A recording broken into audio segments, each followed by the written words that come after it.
Welcome back to the Brennan T. Adams Show. I'm Brennan T. Adams, and today we have G. Leavitt of Toolbox OS, who is an entrepreneur. He's a shark. I call him the tech for equity guy, who knows how to get equity in companies and help them grow their EBITDA by 1 to 400% and substantially grow their business and evaluation. But we're going to start off by jumping into the early years of G's business career. G, how you doing, brother? Oh, well, thanks for having me. Yeah, it's good to have you on the show. I want to hear your teenage years. Tell me about the teenage entrepreneur. What were you doing in your teenage years as an entrepreneur? Oh, man. Well, I was actually doing mostly racing mountain bikes, trying to figure out how to become a professional golfer and doing a bunch of sports. Yeah. Yeah. I ended up playing in college, and as a junior, which is, golfers under 18, I was highly ranked. I played in the US Open for people under 18. I played in Junior World. I placed fairly well in worldwide events for golfers. So that was kind of my early years, and honestly never grew up knowing what I wanted to do. You thought you wanted to be a professional golfer? Well, I knew when I was about 18 that I didn't think I wanted to go pro. I thought that I had probably a career in something else, but when I entered college, zero clue what to major in, zero clue what to focus on. In fact, I found out what to major in by interviewing the teachers at the university that I decided to go to, and the teacher that I liked the most was the marketing guy, and so I majored in marketing.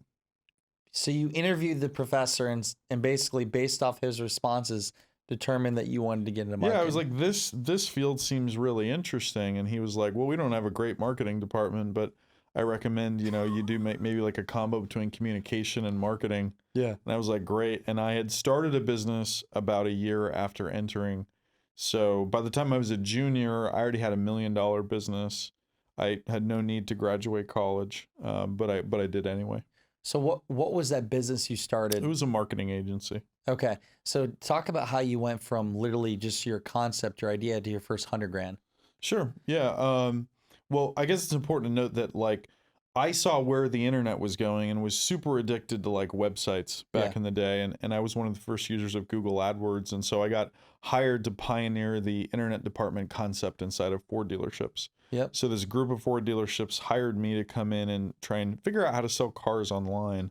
What year was this? This was 03. Okay, 03. So when I figured that out and we ultimately built what's now known as the internet department at car dealerships, and every car dealership has an internet department these days, every new car dealership. But in 03, no one had them. So we pioneered that. And so by the time I left to go become an entrepreneur, which was January 07, I already had a lot of experience in kind of doing it because I did it for Ford. And I replicated a lot of that knowledge and that success as an entrepreneur. And because I hit kind of the macroeconomics right, I mean, right out of the gate, we had clients. I didn't even know how to necessarily go get clients. But it was rather easy to get customers because there was a flood of people heading to the internet in that 08 recession. So you gained your experience working with Ford, correct? Yep. And then as soon as you left, you took what you learned there and just put it right into your own business. Yeah, I did the exact same thing. I helped them go online, build the site, do the first SEO strategy, figure out search engine marketing. And that's ultimately what I was just doing for clients. And it went pretty quick. I mean, within the first year and a half to 2 years, I had to over $1 million in top line revenue. And so website, SEO, really just driving more traffic to their site and generating more leads, correct? Yeah. Yeah. I mean, most of our clients were hiring us because they wanted more leads. I would say the other percentage of them were hiring us just because they wanted to get in front of that internet movement.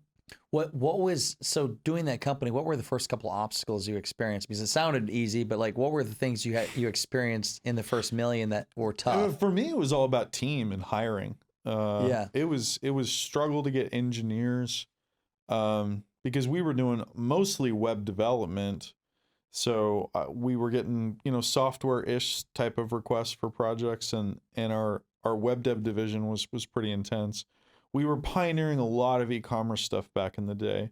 I probably built more e-commerce shopping carts, did more PCI compliance in 07, 08 when it wasn't super popular and well known than anybody. We had a digital agency before that phrase ever existed, What what did you when you were doing that? And this is '08, like this is like the early time, I believe, in everything online.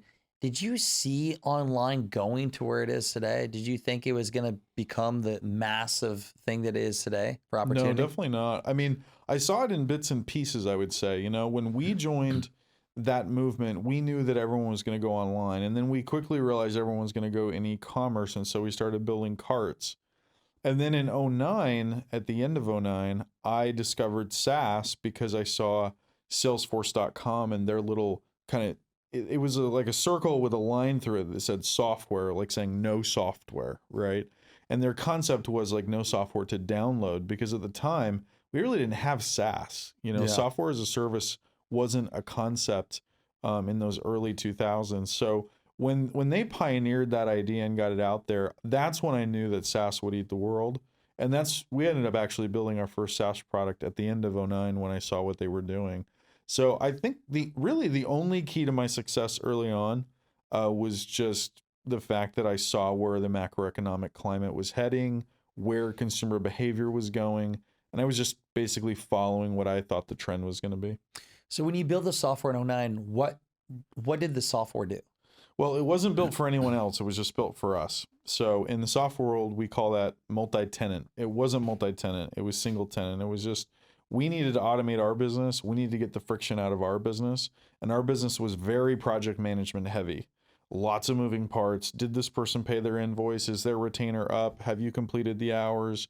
Did you pass off the project to Harry? Did Harry pass it back to Sally? It was a really tough project management business running an agency. So I studied theory of constraints, which is literally the most boring thing you could possibly do. I basically studied how do car manufacturers and how do systems thinkers and how do Six Sigma people think about efficiency and throughput because I had tons of challenges with throughput in my business. We had 11% net margins on 1.2 million in revenue. Oh wow, that's not It was very too good. low. It was too low Yeah. for my taste. So we ended up inventing what I call an operating system. It was just a software that did what we needed to do, right? It was like 19 things that we hated about our business that we were able to get rid of or automate or systematize.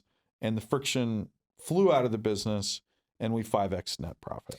So give me a couple examples of the things that you took out that you didn't have to do anymore. Oh, that the sure. software Yeah, just even did. how we intook leads, like how we connected the site to the CRM and then automatically replied to, early or not early, but leads that came in on the front end of the business, right? So there's a lot of research out there that if you don't respond to a lead within 5 minutes, the likelihood of that lead closing goes down. So we pioneered how to connect your site to a CRM and then get that lead in the business, assign it to the right person, and get an automatic reply out.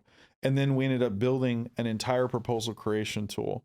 So our sales team was just able to like go in, click this button, this button, this button, boom, it would spit out a proposal. They wouldn't have to email anything, download anything. There's no PDFs.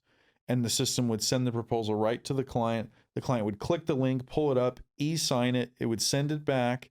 It would auto-assign the hours to the right people. Invoicing was automatically done out of the portal. Again, it was only built for us, but it was amazing, right? Wow. And so all the friction around like what your people spend time on, I think of it as the pie chart of the person. What's the pie chart of the actual person in your organization? What do they spend time doing? And when we, interviewed our people and analyzed our people, there was a lot, like our top sales guy was spending 5 hours to write a proposal. Wow. That was his average. 5 hours for Some one proposals proposal. were an hour. Some proposals were 10 hours, right? But if you chalk it up to like just, oh, well, that's how long proposals take. What I did is I said, no, there's patterns to proposals. So I built all the patterns into a proposal writing system. And so all they would do is just click buttons of the things they knew the client needed, and it would auto inject all the things that they needed. And then they would complain about, well, I got to send the proposal out and then I got to wait for it to come back. And then I got to get it signed. And you wouldn't believe how difficult e-signatures were in 2009, very difficult. Yeah. So we pioneered one of the first e-signature platforms in our CRM. So, by the time this worked so well and we 5x net profit, that really catalyzed our ability to say, well, we could become a software company. Mm-hmm. You do that for other people. Yeah. And so that's when Toolbox OS was created. Yeah, that's when we decided to be energetically a software company. So I took our best guys, our best engineers, and I actually rented the office space next door and I stuffed them in there. No sign on the door. Just siphoned them off and started giving them projects. Because as a 25-year-old, I had almost $700,000 a year that would have hit me as net profit in an S corp. So I had to do something with that. So I just reinvested it. You know, I just hired more engineers, put the software engineer guys over here, kept the web dev guys over here, and I just kept it going. And I milked that for 9.5 years at around 700,000 net. So you every year basically took your profits and invested in the software. Correct. Which eliminated my need to find early investors to build a really nice platform. Wow. You really put the skin in the game. Well, you know, I just made one correct decision, which was researching how to actually get higher throughput, you know, to get my EBITDA or net profit up. I had to realize that like this friction thing was real. And it took a lot of analysis, I got to tell you, for a couple years to figure out why my business wasn't more profitable. But as soon as I figured it out, it was like, oh, okay, well, then I think I know what we can do. I just got to go execute now. We'll get into some of the companies that you first put through the ringer in terms of your platform. But why, for entrepreneurs out there, why do most of them not have a high profitability percentage? Like, what are the mistakes that they make that they don't have a great EBITDA?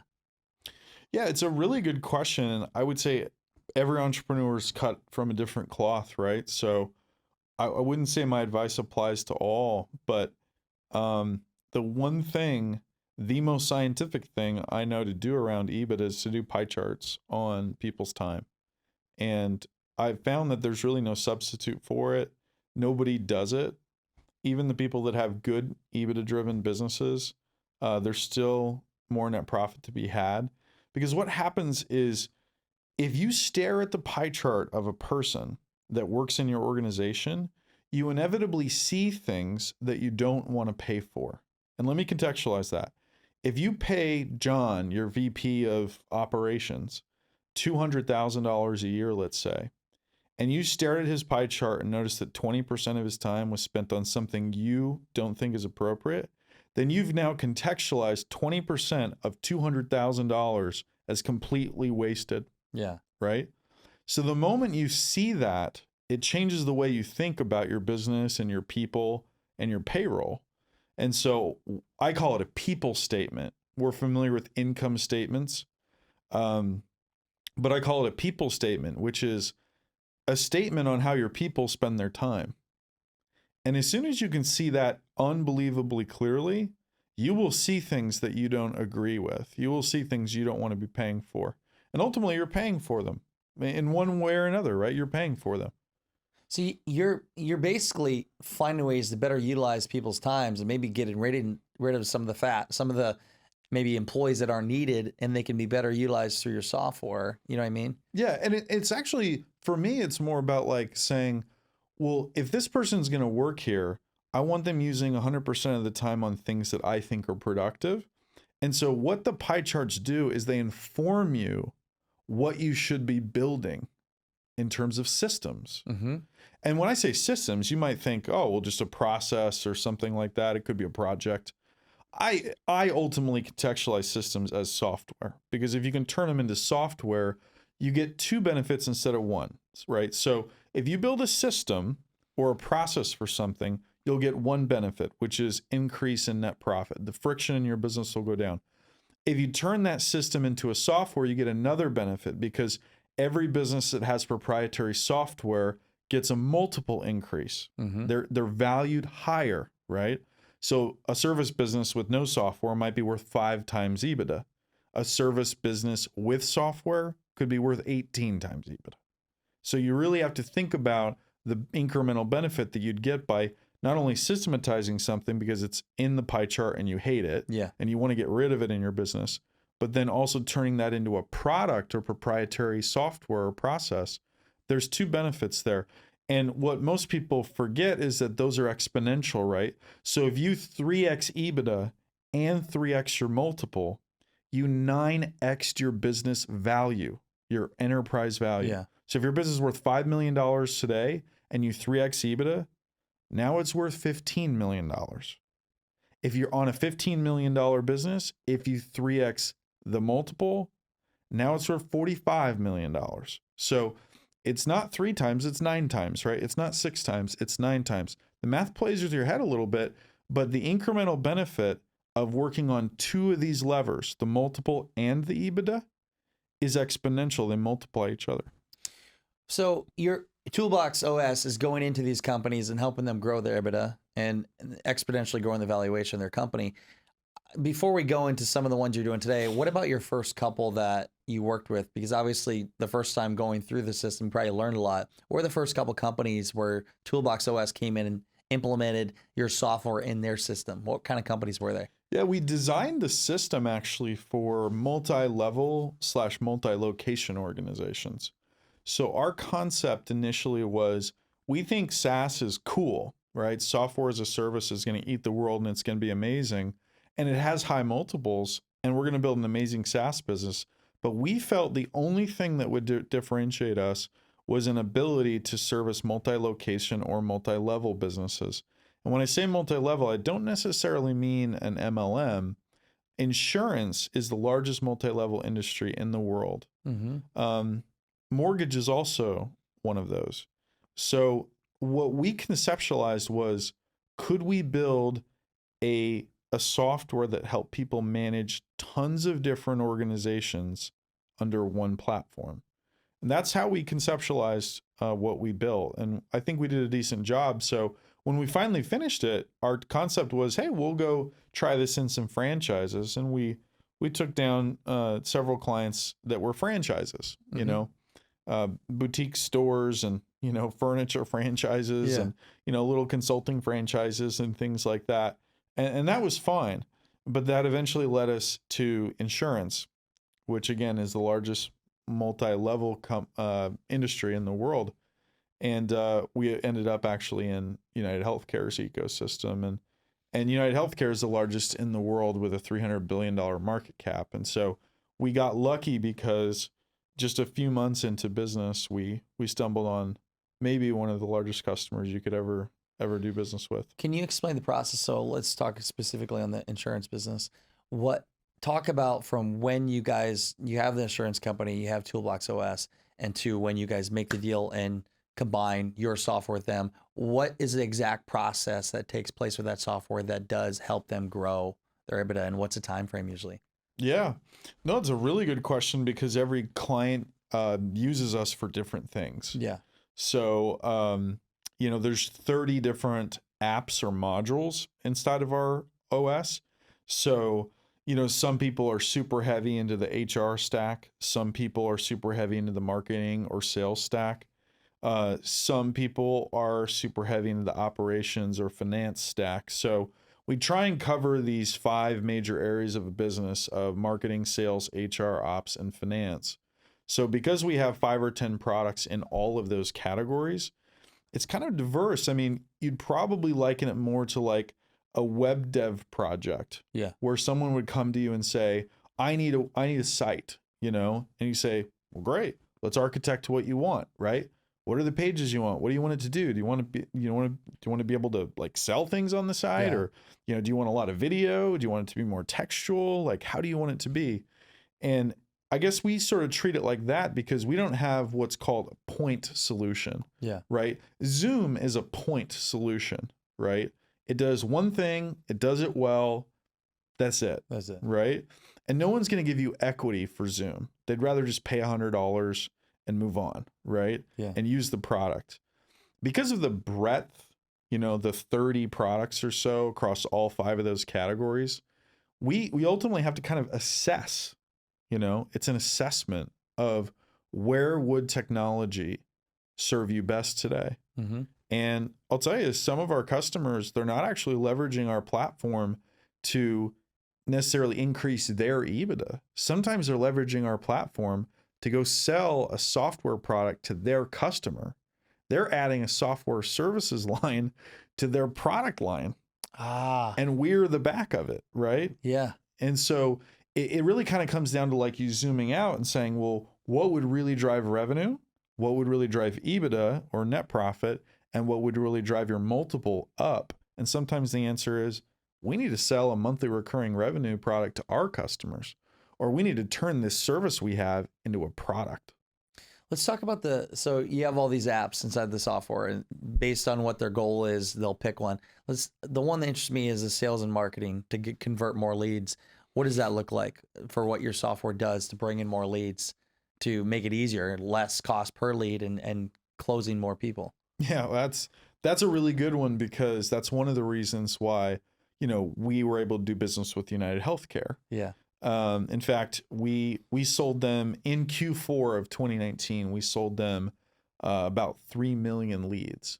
Wow. Just to kind of give you a sense for that. So 3 million. Yeah. That's a lot of leads. Yeah, that's how many leads are in our database from that particular era, There's a lot there. And that wasn't just across like one office or client or division. It's a huge organization, and there was a lot going on at the time. So I would say that, one thing that most people should think about is that there's a lot of ways to scale leads, right? And these days, like LinkedIn's so hot, and especially in the B2B space and all these things, we just put our marketing hats on and we go to work. I mean, that's honestly what we do for the most part. So if I have an organization that wants leads and I don't have it, I'll sit down and think about what that system could look like. It's highly likely we won't engage with that person.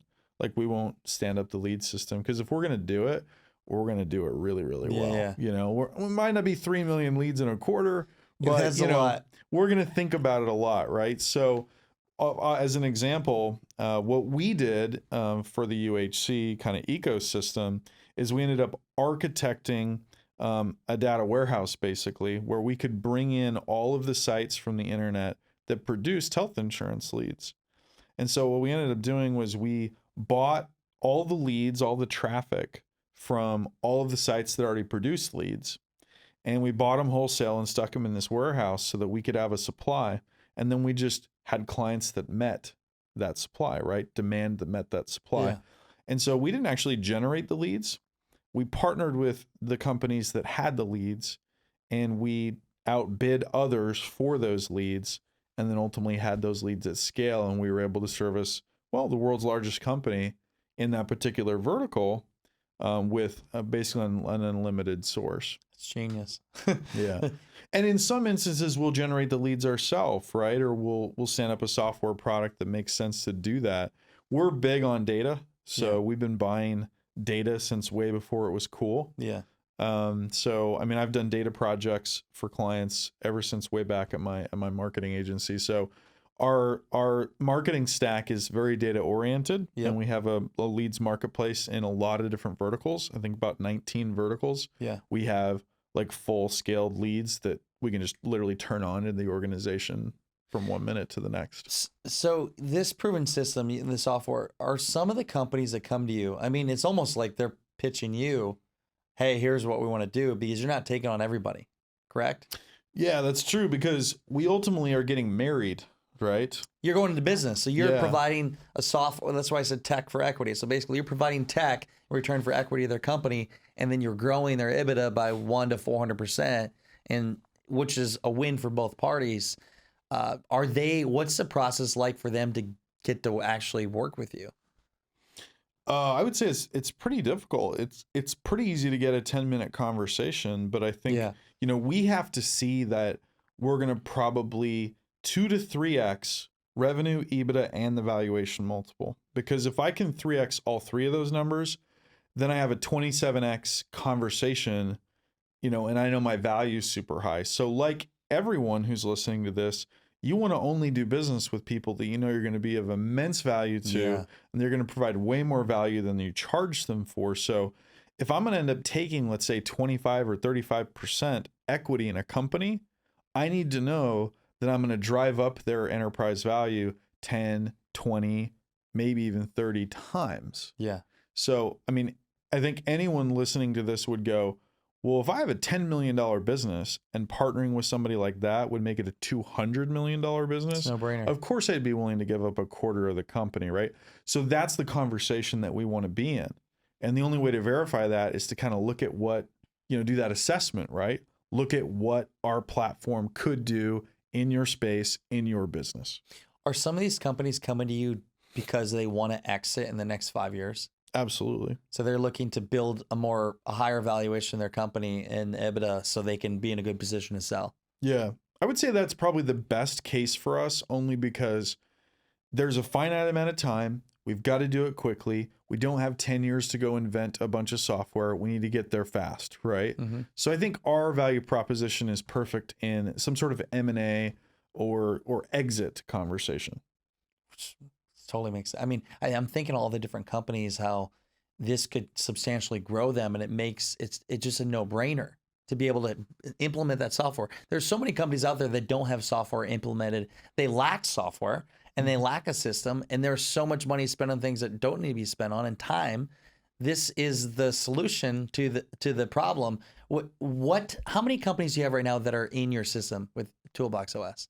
So in terms of portfolio companies, yeah. right, partners, we have about 5 businesses that we own, and all in completely different verticals. Yes. And then we actually have other businesses inside of those businesses, because those portfolio companies are considered platform companies. Yeah. And they'll go acquire another company, right, or birth another company. So, we have an insurance company that's acquiring other insurance companies, right? So just that one insurance company within the next 12 months will probably own 10 insurance companies in and of itself, right? And then we have an equity fund that owns equity in other companies. So, it kind of, there's it's like a massive to it. Shark Tank. Yeah. They're just going and getting these different companies and growing together. Yeah. I'm the tech for equity tank. Yeah. Where do you see the tech for equity tank? Where do you see this going in the next 5 years with Toolbox OS? What's going to happen? I think this will actually turn into a bit of a space, I think. But the problem is that there's such high barrier to entry, I spent $7.4 million to build the first version of my software. And then I also spent several $100,000 and an inordinate amount of time just figuring out the legal and tax consequences to our model, which are tremendous. They're very, very challenging. I would say tongue in cheek that the IRS single-handedly tried to dismantle my business model. Mm-hmm. But we won. We figured it out. But it was very difficult. So I think others that want to play in this space are going to kind of experience those same challenges that we did on some level, because there is a taxation component to it. Mm-hmm. There's a business model component to it. And again, no one's going to give you equity for Zoom technology, right? Probably unlikely. So in order to build the breadth of technology, it's difficult to play in this space. We see what we're doing as the lowest risk of this type of private equity model that we've ever seen. The reason why is because 1 in 10 venture-backed startups succeed, right? So if 1 in 10 succeed and there was millions of dollars deployed into those other 9, the idea is that one company has to return the fund. Yep. It has to return all the other money that went in the garbage for the other 9, right? In our model, we're taking equity in companies, but there's $0 invested typically. So the downside risk is just opportunity cost, right? So even if I only succeeded at 1 or 2 out of 10 businesses that I partnered with, I didn't just blow $9 million. So from an investor standpoint, from a modeling standpoint, it's actually more intelligent, right? It has less downside risk and it still has the upside. It's a unique, I was just listening to the book, Jason Calacanis, who wrote the book Angel. Have you read the book? No, I haven't. It's a great book, but the whole philosophy, he talks about how you find all these deals and you invest. You have so many chips on the table, you put them all these different ones, and you invest in, let's say, 100, and you're looking ideally to get one unicorn, but you're putting money in, and 9 out of 10 of them are most likely going to fail flat on their face. So you're taking the system and making it where there is really no risk. I mean, obviously you have the software already built. You're making it a lot easier for you to get more wins. Yeah. Having to put any chips on the table. Yeah. And just to be clear about the modeling, like a lot of people do services for equity, right? Yeah. Almost all of my friends are willing to do services for equity.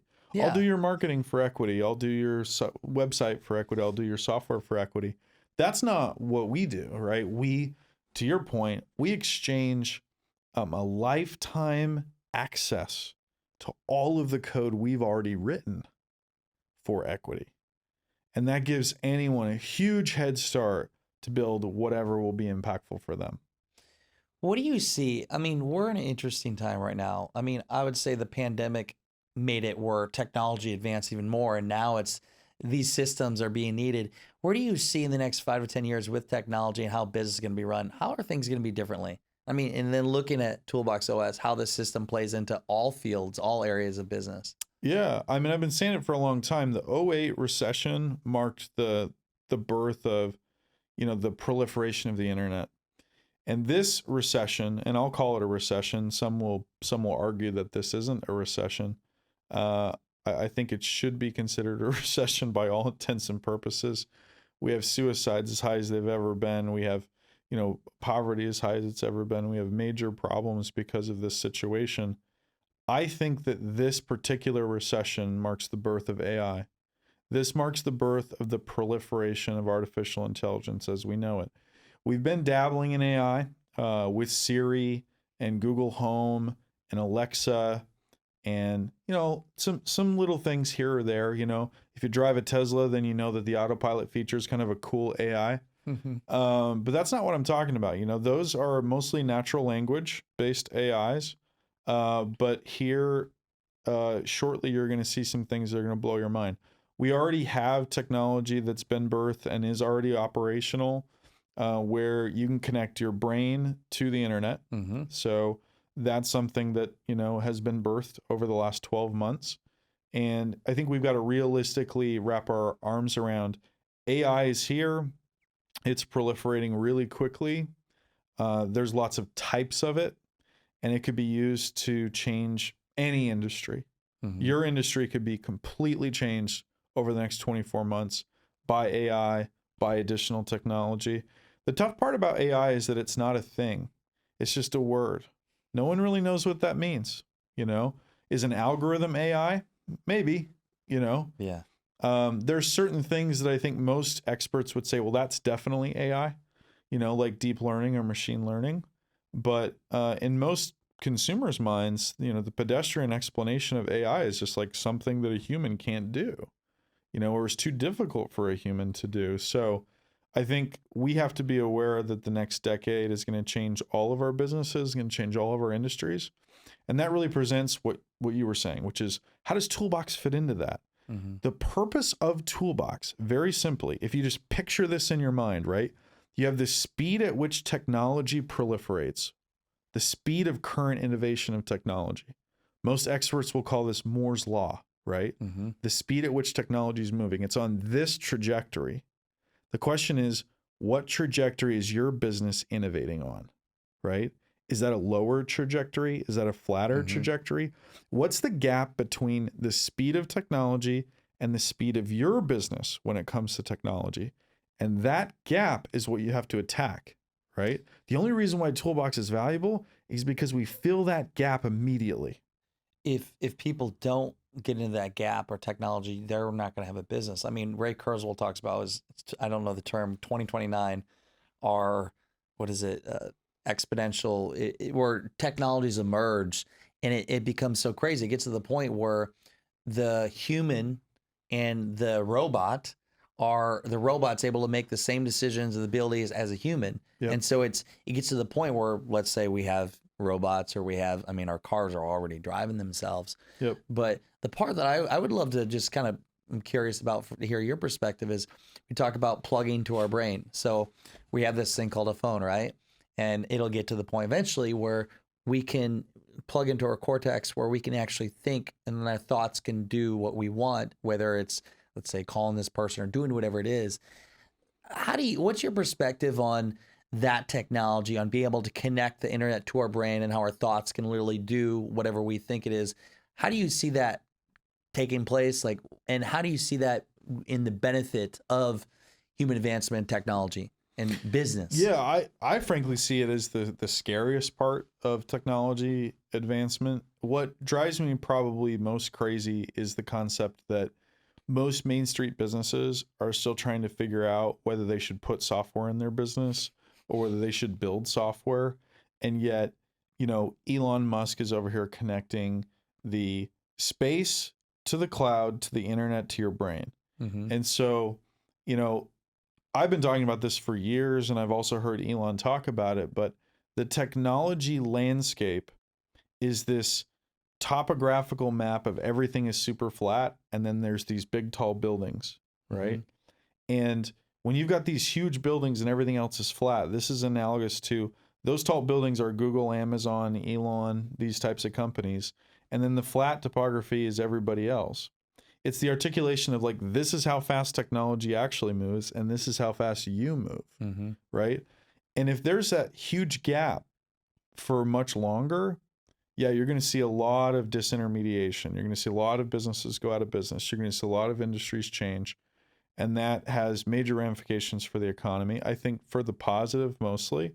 But I'd like to see, honestly, just some more generic implementations of better technology and basic AI across Main Street, SMB, America, right?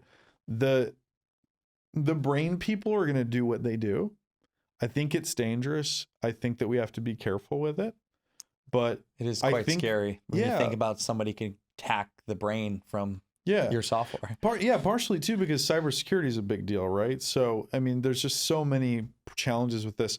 I think you're going to see a lot of regulation come out. I think legislation will jump in on this shortly, but let's leave that to the billionaires. What can you do today? Well, you've got to attack this gap. You've got to get your business in sync with technology, not necessarily with neuro AI, but you've got to get it in sync with technology and at least make it so that you're not going to get your ass kicked by everyone else who's faster than you. You have to adapt now and start implementing the technology. Otherwise, you're not going to have any business. Yeah. And another way to say it is, this isn't you saying, oh, well, we should do video conferencing, so let's get Zoom. And, oh, we should have a CRM, and so let's buy Salesforce. And, oh, we should do project management better, so let's have a project management app. And then that eventually ends up into 18 different things you have in your business that you have to log into. That doesn't necessarily remove the friction from your business, going back to the pie chart, right? Yeah. Just because you bought softwares doesn't mean that you're a tech-enabled business, right? Yeah. Your sales team may not even use that CRM, right? Your project managers may not even be any more productive because they have that product. You've got to look at it from a friction standpoint and from what do you have that's proprietary. Just because you implemented or bought 17 things doesn't necessarily mean anything. How's it unique to your business and to run all your systems? Yeah, and you could potentially duct tape all those together and make it unique, but I think that's less likely than actually trying to innovate something and saying, where is my industry heading, right? What's the next thing in my space? Do you have any competitors for Toolbox OS? Not on our business model. On the product side, every single software company in the world probably competes on some level. Yeah. But because of our modeling, because we're a software company in that our core service is a software. Yeah. But we're a private equity company because of our model. And that's one thing, maybe a learning point for your audience, is that most people do not innovate on the modeling side. They think about what they sell, and that's all they think about. What you sell is not how you sell it or how you deliver it. So business models is a whole nother context that you can add to your business. You can do a really boring business that everyone else does, but have a different business model to it, and all of a sudden it's unique, right? And that's all I did, was I took software that's out there that other people have, and I did a tech for equity business model underneath it, which made the software unbelievably unique because of the modeling. What's next for Toolbox OS? It's a good question. We're probably going to go public within the next couple years. It's kind of got public written all over it. There's no question that I'll probably move out of the CEO role at some point. Our current target is to kind of go from right where we are right now to reach $1 billion value. I think we can do it in the next 18 months. And so I'm extremely focused on kind of driving the company from where it is today to $1 billion enterprise value, and at least as the CEO taking it to that point, and we'll see where we go from there. It's an exciting ride. I mean, we met here, what was it, a month ago or so, got introduced by our friend Chris Cumby. I'm excited to be working with you on the company, excited for the future of it. Man, it's just, it's the tech for equity model. It is like a Shark Tank, and you're finding all these deals. I mean, I've always talked about going and investing in all those companies. You're taking a system that you have that nobody's really created in that format and find a way to exponentially blow up other businesses in a good way. And then you get a piece of it. So it's genius. I'm excited to see the ride and maybe the public in 2 years. I'm curious, where do you see? So you don't want to be, if you look in a few years from now, you don't want to be the CEO anymore. Is there a reason why you want to step down from that position? Well, I know what my unique gifts are, right? Yeah. My core competencies are. So I'm extremely good on the innovation side, knowing what the market wants and needs. And I'm really good at the front end of the business, right? So if I can be in a role where I'm in charge of innovation, I'm in charge of making sure the product market fit is right, and I can do that stuff really well. I'm not as good in more of a managerial, bureaucratic, compliance sort of side, right? Same way, yeah. And so, like, I would say, like, not that I'm a fan of any of the people I'm about to mention necessarily, but if you look at what some of the others have done, I'll just use Microsoft as an example. Gates got it to a point where he felt like Steve Ballmer should take over, right? And they were a public company, and that was a great move because it allowed Gates to move to a chairman role. It allowed him to play to his strengths and then ultimately kind of do whatever he wanted to do. And the company's proliferated unbelievably since Ballmer took over, right? So it was a good decision in hindsight, and I think that might be a similar path for me. Yeah. Well, G, I just want to acknowledge you. I love what you're doing with Toolbox OS. I love your drive, your genius. I love your futurist look at things. I mean, I could talk with you for a couple hours on the future of AI the next 10, 20 years, which is exciting, scary, but it's happening. No matter way you look at it, it's happening. And if you want to stay ahead of it, you need to implement technology and systems into your process. So if somebody wanted to learn more about Toolbox OS, work with you, where could they find more?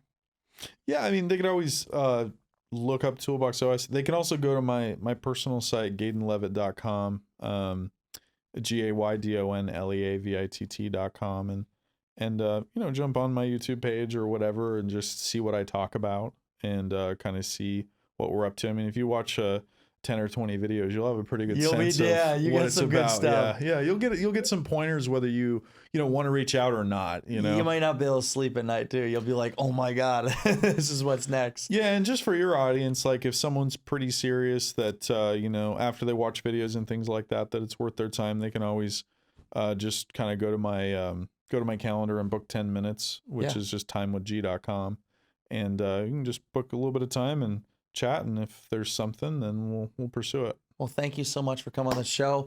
For all of you, go book a time with him, 10 minutes with him, your mind will be blown. And as always, go out there, create something great, and become unforgettable, because life is too short not to. I'm Brendan C. Adams. Have a great day, everyone.